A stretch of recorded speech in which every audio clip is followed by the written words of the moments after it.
Okay, sorry guys. Sorry. Okay. Yeah. So if you could introduce yourself and just explain a bit about who you are, what you do. Hello, I'm Vito Malazzo. I am the first president of AirTV.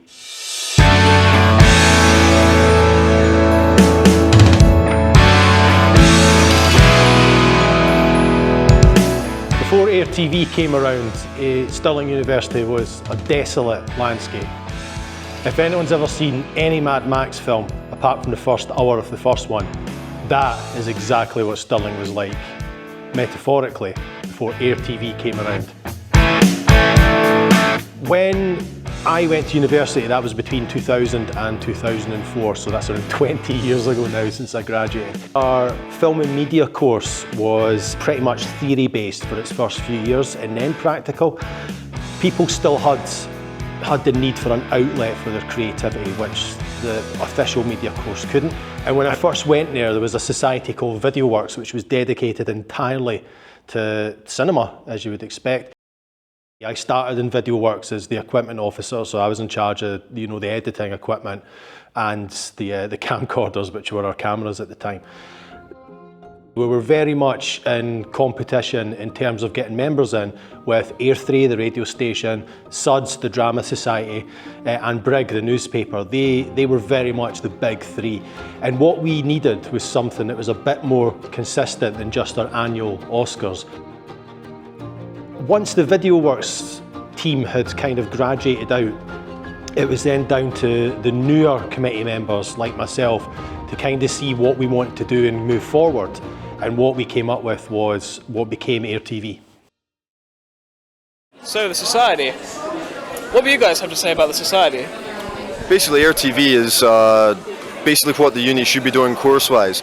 Basically this semester we're going to be kicking off, we're going to be doing regular fictional productions as well as non-fiction productions, all the music side of things as well, so we're hopefully getting some amateur music videos and stuff on as well. In addition to that, we're doing all these different workshops, such as how to do the proper screenwriting, how to production courses in the terms of organisation. In addition to that, hope to do things related to Scottish Screen and in fact how to put together a show reel and in fact how to put together an outline for what products you would be prepared to produce and go on from that to actually present that to people in the industry, which hopefully we can get a hold of, which crucially the course doesn't do. It doesn't teach you actually anything about going out into the real world and getting a job, which is what we aim to do. There were several steps we had to take in order to transition from VideoWorks over to what we then want to call AirTV. AirTV was a name created by George Rintoul and Neil Davidson, who were the president and vice president the year before me. And where Air3 were able to broadcast from Air3 Castle, we were looking around and thinking, well, actually, we've got places like, the Ganachie, we've got places in town, and we've got the Student Union. We could try and have an audience there. We could try and say, okay, 5 o'clock every Wednesday, which I think was our original idea, we will have an hour of AirTV, and we will do this, I think, every 2 weeks was what we'd planned on doing it first. So that's where we came up with it. We would have our annual Oscar ceremony, which was going to be held at the McRobert Arts Centre, and then every fortnight we would have AirTV in the Student Union. What stood in our way was the legal challenge of how to actually have a student union showcase in that venue, because back then we couldn't really compose our music efficiently. We didn't have music libraries, so we had to rely on copyright music. That was the big challenge, was actually how we could logistically take commercial music tracks and have them in the union. And that kind of flummoxed George and Neil for basically the whole of their final year. And then as you're in fourth year, your last 3 or 4 months become geared to what you're doing after uni. And George and Neil kind of just ran out of steam with it, and it looked like AirTV was about to just die a complete death. I became president. The union said, look, you've got a month or two over the summer to just come to us with a plan. So I had kind of got the groundswell opinion from people at our annual Oscars that this was going to happen. We were going to do something more frequent. We were going to have short movies. We were going to have like news coverage, sports coverage, music coverage. And our first meeting after the summer break, when I cracked the legalese of what we needed, I'd gone through the music rights issues that the union had, and I'd been able to kind of work around them and find the loopholes that we needed.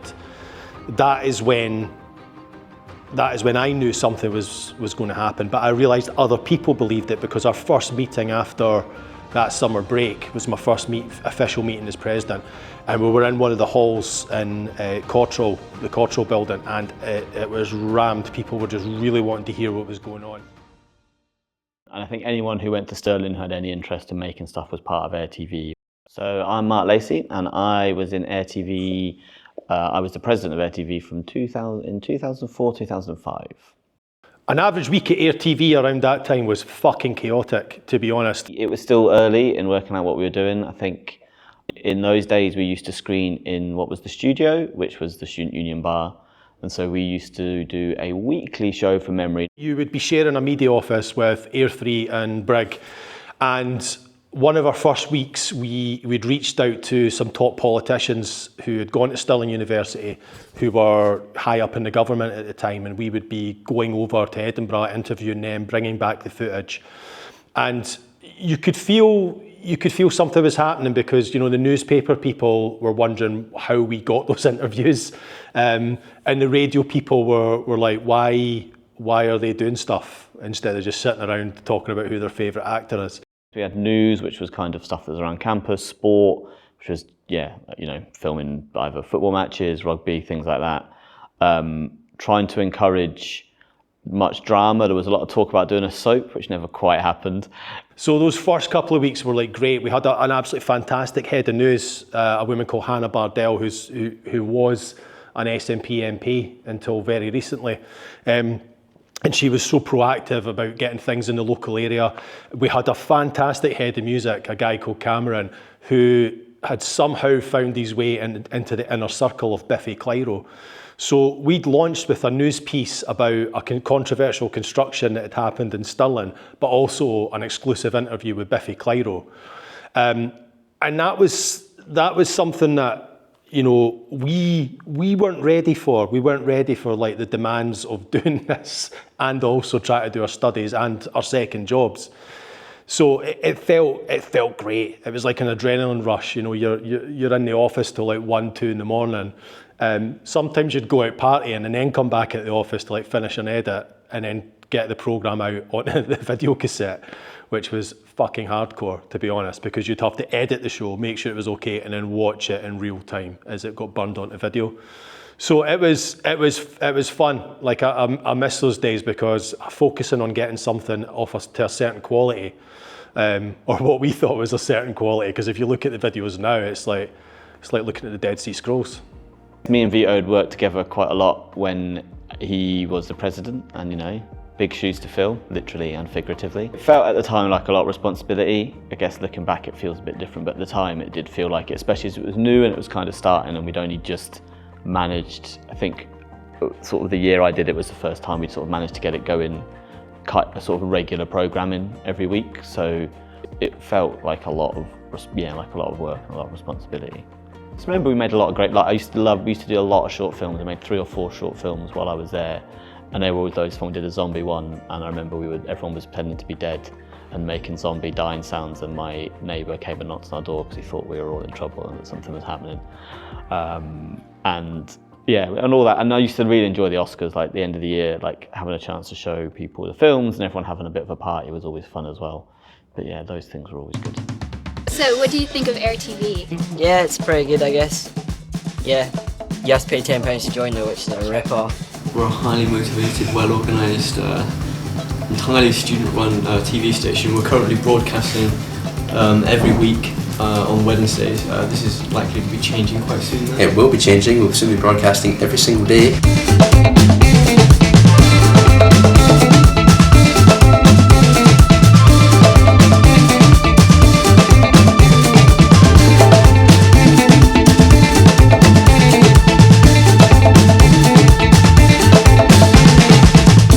I'm Seth Rogen and you're watching AirTV. Hope it's good, or I look like an idiot for telling you to watch it. Okay. Oh, I remember being at one of the media lectures, and the station manager at the time, Stephen Quinn, came along, and he'd made this montage of when they'd gone to the Edinburgh International Film Festival, and they'd kind of got loads of red carpet things of all these celebrities saying like, "Hi, I'm Seth Rogen. I am all these people," and saying like, "And you're watching AirTV," and then they had a montage of all the different stuff that students have made over the years, and I just thought at the time, being a fresher, they looked like the coolest thing in the world. So I just was hooked from that moment on. My name is Ian Hendry, and I was the station manager of AirTV from 2010 to 2011, and before that I was the head of creative, and then I was the vice president on the years before that. So, and in first year I was just a regular member. So yeah, I was involved in the AirTV for the 4 years I was at uni, and it was really good.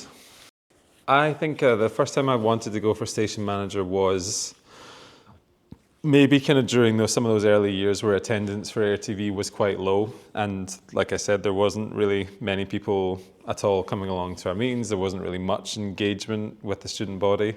And I just kind of had an image of what I wanted AirTV to be like, and I guess it kind of has obviously kind of gone up and down over the years. So, and I looked at other societies that were doing really well at the time, and I just thought I really want to have a kind of film and TV society that's doing as well as they're doing. And so that's kind of why I first wanted to be station manager, to try and bring it up to its full potential. There's always that thing of, was AirTV a filmmaking society or was it a student TV station? And it was always a bit of a debate between members to be like, we should just make movies and just like make short films and that's all we should do. And I think I was always a bit more leaning on the other side to say like, we shouldn't just make short films, we should go and like, we should do stuff with the student union, we should do like kind of the like student politics stuff, we should do stuff with the sports union, we should do like feature content and like factual content. And we did things like, as well as obviously we kind of continued the Oscars and everything, we continued all the short films, but we also took a bunch of filmmakers down to be part of the kind of student protest down in London with the tuition fees in 2010. They were in there when all the kind of Millbank riots were happening and around the Conservative headquarters, and students were storming the buildings and stuff like that, and we were in there with cameras when all that was happening. And so that was quite good, just making that kind of journalistic content as well in terms of the factual side of things. I remember when I was a station manager, it was the first years that we'd actually engaged with NASTA. It was the first time that we were engaging with a wider network of student films, and I remember they were doing something where it was they were doing like a 24-hour link-up or something where they were going to, over a certain period of time, throw to every single student TV station in the country. And I think they tried it a few times, but this was the first time that AirTV were like saying, we want to join in on whatever this is. And a lot of these other stations had like big studios and stuff like that, and big stuff going on. And we didn't have a big studio or anything. We had the media office, and I had a kind of a blue kind of screen that I'd pinned an AirTV sign in front of. And then we had one of our members in front of it kind of giving a little bit to the camera. So I had a very basic makeshift studio that we were using to try and compete with these like big high-tech studios around the country. And in here is the media office. You're probably at this right now. So the media office was a great section where everyone came together as all three of the media societies to sort of, build bonds, do editing, come up with ideas for shows, and generally plan how AirTV would sort of proceed throughout the entire year. So my name's Danny Robertson. I was station manager in 2014, but I started in AirTV in 2010. Station manager was something I wanted to do as soon as I could, because I had a really instrumental sort of figure who helped me realize the potential of that role, which was Ian Hendry. The big thing was just seeing, as we were leaving, just how many students were engaged in AirTV and how many people saw it as a big part of their student university life and how much it meant to them. And it was good. It felt good to leave it in a good place. During that time, we were a really tight-knit committee. We'd inherited, the society from a long line of other station managers and other people on the committee. So it all kind of became like our sort of mutual raised child that we all look after.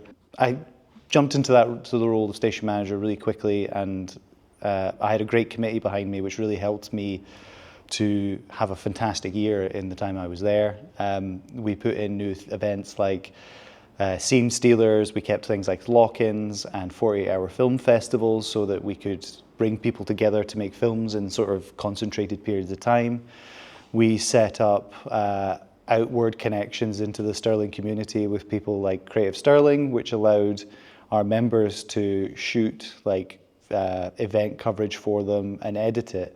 So they would get sort of video coverage of their events and video materials that they can use to promote themselves, and then our members would then get a reference and would get a way to get onto the career ladder by having someone who could vouch for them before they left university, which was really how you set yourself apart. I think AirTV is a great sort of tool to be able to learn the skills that you need to work on a TV set, on a drama set, or even like any kind of level of production. And the fact that I think that there's now, since it's been going for so long, there's been such a long stretch of station managers, committee members, just general members who were involved with it, who are now just out in telly, and you can, the amount of times I've like bumped into someone that says, "Oh, did you go to Stirling?" and you find out they were part of AirTV, and they've all got a story to tell. It's just a sort of strange way of connecting people out with the society. When we're station managers, we all look after it for a year or two, and then pass it on to someone else, and you hope that it will still be there when, in years to come.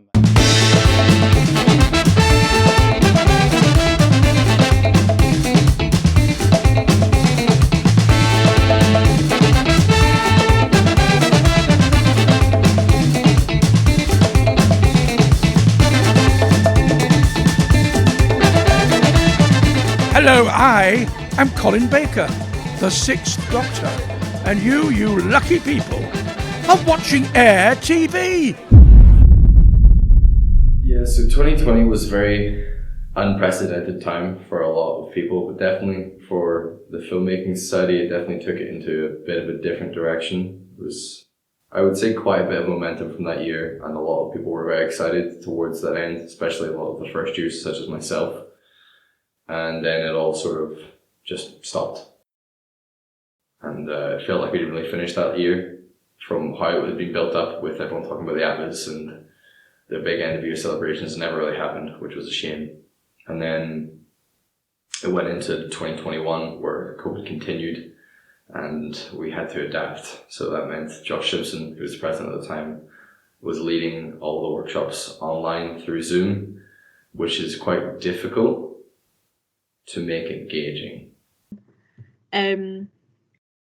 Like they've already eliminated the people, so you've already got all the videos, and you will see who you eliminate each time. And at the end, you can talk about life a little bit. So Julia, it's very difficult for me to talk about the time that AirTV went online because the place where I lived at the time had a terrible internet connection. So a lot of the time it was very difficult for me to engage. But I do remember a few things that kind of stuck out the most to me.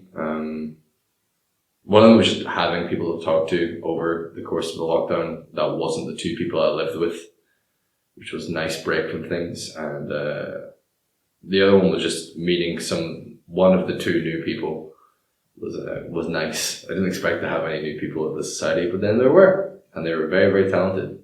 I joined AirTV in my second year of university. Of course, it was all online, so when I joined, it was very much a struggle to kind of get that passion for filmmaking practically. But I met so many great, like-minded people who had a passion for it, who were also kind of stuck in that online environment. He's not worth it.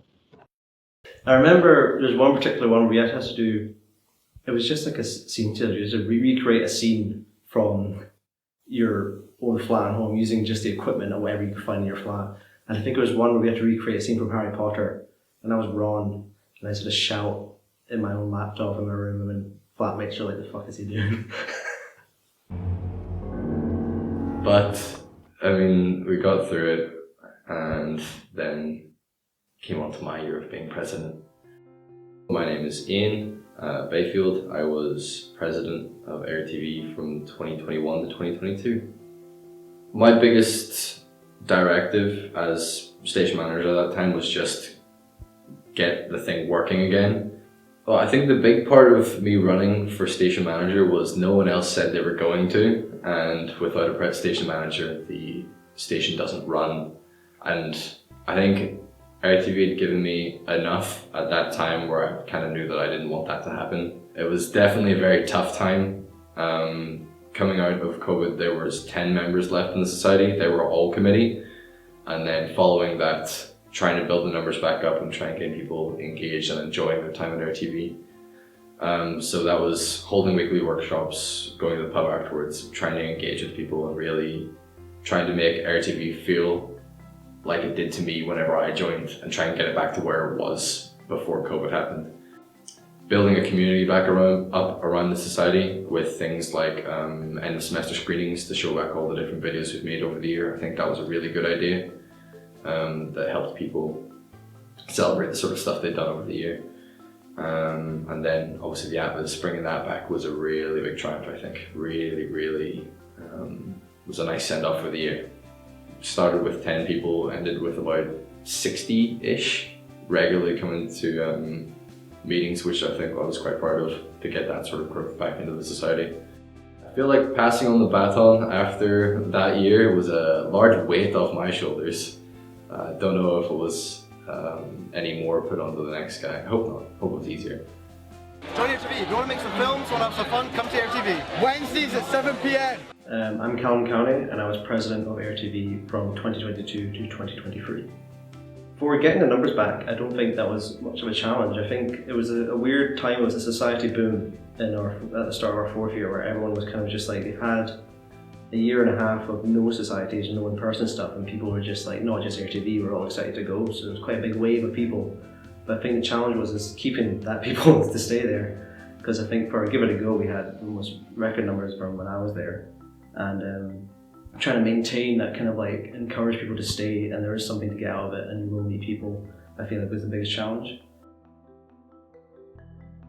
After COVID, with Ian, the president before me, kind of carrying on these kind of traditions, I think it was important to kind of bring back these goals. I don't think we had submitted anything to the NASTAs in quite a few years, and I think it was imperative to kind of like focus on like, we can make stuff, we can do this, let's just send it away to these places. So when we submitted to NASTAs, and we're submitting stuff for the Society Awards, and also just bringing back old stuff like the Joint Media Awards, and just kind of celebrating what AirTV is. And I was very proud to see that AirTV is not only just submitting them, but actually getting stuff back. We got many nominations and wins, the most we've had in a long time before then. So I was just very happy to see that as a society we're getting recognised, not just within our own group, but from outside as well. So it's kind of just showing that everything's a bit worthwhile, and that the society is quite nice. Another highlight, I would say, is the probably our 1000th video party. That was definitely headlined by Mr. Media, Kieran Sweeney, our secretary of AirTV at the time. He was imperative. He lived and breathed AirTV, and building up to release the 1000th video on the YouTube channel of AirTV. It was very important. It was a good day to celebrate that we've been around for a long time and made a lot of diverse videos. And it was also a proud moment to be part of it, and not just president, but be part of AirTV in that moment, I think was a huge highlight. As part of an initiative brought forward by Mr. Media himself, Kieran Sweeney, the AirTV studio was born. Kieran had been going through a lot of backlogs and had discovered that there had been an attempt to make a studio beforehand. I think it was in 2017. And for some reason, I think there was just some planning permissions that got away. It never really got off the ground. Now that was 2 years before we even joined the university, but once we kind of saw that that precedent had been set out and it could be done, we were like, maybe this is something that we should pursue. When we got back that we just got granted the full fund, it was unbelievable. Kieran and I couldn't quite believe it. When Kieran was digging through the old files and found the idea that a studio could even be a possibility, and we went through the process and met the union and talked about it, and then when we applied the grant, we were back in my mind, I was thinking like, if we will get this, I'm not sure how much we will, but they granted us the full money, and it was generally kind of a bit euphoric, being like, oh my god, we can actually do something that's been talking about on AirTV for half a decade or longer. So we kind of wanted the space for us to start doing our own work and having the space to do so, because the media office was quite small. So we kind of started thinking, well, we kind of want to be a hangout place, a place that we can do work in, which meant, you know, having computers, all stuff that we could shoot stuff in, any of our formatted shows like Focus or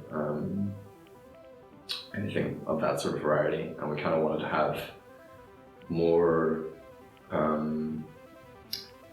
I'd say professional studio setup, which meant duvetine curtains and truss setup and all this sorts of things. So that's kind of where it was born out of. It was the possibility that it could be done, laid out by people before us, and then the want to go and do it and sort of wrap it up and actually see if we could get it done. How does it feel to be standing in the studio? It's a little weird, I don't know. I'm very proud of our committee and our group that managed to put this together and set in motion this. But it was a weird feeling. It was like when I joined online in COVID that I didn't realise that me and my committee would have such an impact on the future of AirTV, and I think I'm very happy. And it's very nice to see that we've got a space now that can put in motion the stuff we set in a few years ago. We will be showing you the brand new AirTV studio, the first of its kind. So let's raise a glass to student telly and to the future. Cheers. If you look at other stations around the country, they may have a lot of funding or a lot of experience and history behind them. And us, I think, especially for NASTAs, I think we're the most northern affiliated station. And I feel like as a station we're quite outlined, we're quite low funded. So I feel like it kind of just natures a kind of underdog feeling, like we don't have a lot of money, we don't have a lot of new kit, so we have to make do, and it shows that if we can win awards, then it doesn't really matter what kit you use, it's kind of just a drive and ambition you have. So, the Bronze Award for Broadcaster of the Year goes to AirTV.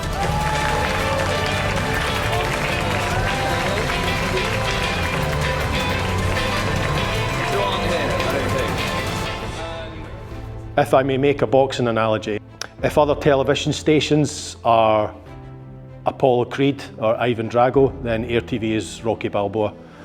It's AirTV is the underdog that no one thought could really make it. I think lack of resources has never stopped AirTV members wanting to sit at the big table or wanting to try and make content that impresses across the board.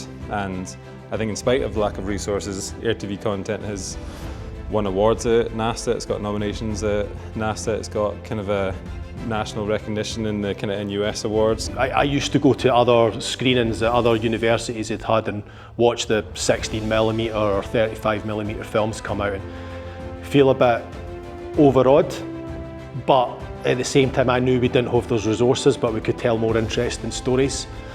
And that's what I really wanted to push at AirTV, was the fact that you didn't have to be a cineast for something. You didn't have to be someone that, you know, could only shoot with like tens of thousands of pounds worth of gear. You had a story to tell. You wanted to tell it in an engaging manner, and that's what I wanted at AirTV, was for people to feel that they could come and tell their story no matter what. I think that ethos worked through the first couple of years. It worked with Mark Lacey's presidency, with Andy Shepherd's presidency, all the way through Graham Neal, Steve Quinn and Kim Delaney's presidencies. And it sort of then became ingrained that by virtue of the fact that we're in Stirling, you know, which is renowned as a good university, but not like a Russell Group, Oxbridge kind of uni, there is a kind of underdog feeling. But what I wanted to instill, and I think was instilled through the years, is the fact that that didn't matter. Like, you could still tell an interesting and engaging story, and you could still make people listen to you. I mean, slightly surprised that it's still going 20 years later, considering what we used to do and how we did it, but I think it's great that there's still stuff there, that there's still that outlet for students, that people can go and they can make what they want or make things, and they have an opportunity to do that stuff, either even if they're doing film, even if they're not doing film. There's people who were doing other courses who were interested, who used to do stuff. So I think having an outlet, and I'm sort of, you know, somewhat proud that I had some small part to play in that, and then great that other people have carried that on and it's kept going for so long. When you graduate and move on from AirTV, obviously you feel like you've, especially if you're involved in the running of AirTV, you feel like you have put in a lot of effort kind of building it, or like, you know, maintaining it, or like, you know, making it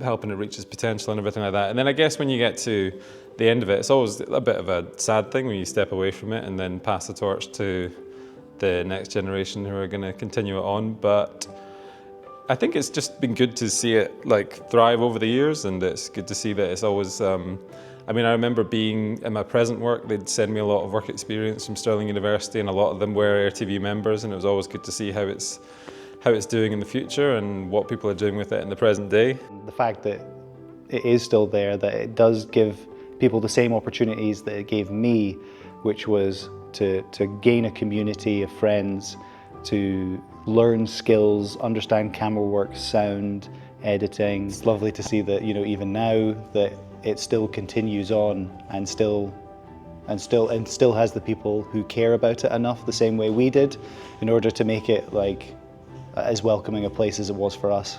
I think it's amazing because I think there was times when I was in first and second year when you went along to a meeting and there's like 4 people in attendance and you kind of thought to yourself, is this going to be a thing in a couple of years, or is this just going to kind of dissipate and disappear and it's just going to be something that people talk about in a very past tense kind of way?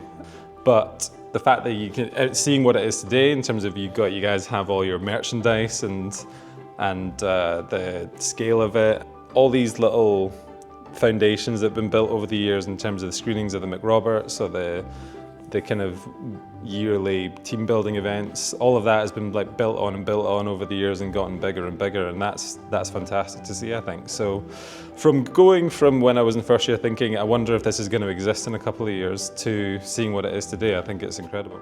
I think AirTV is very much the people that are in it.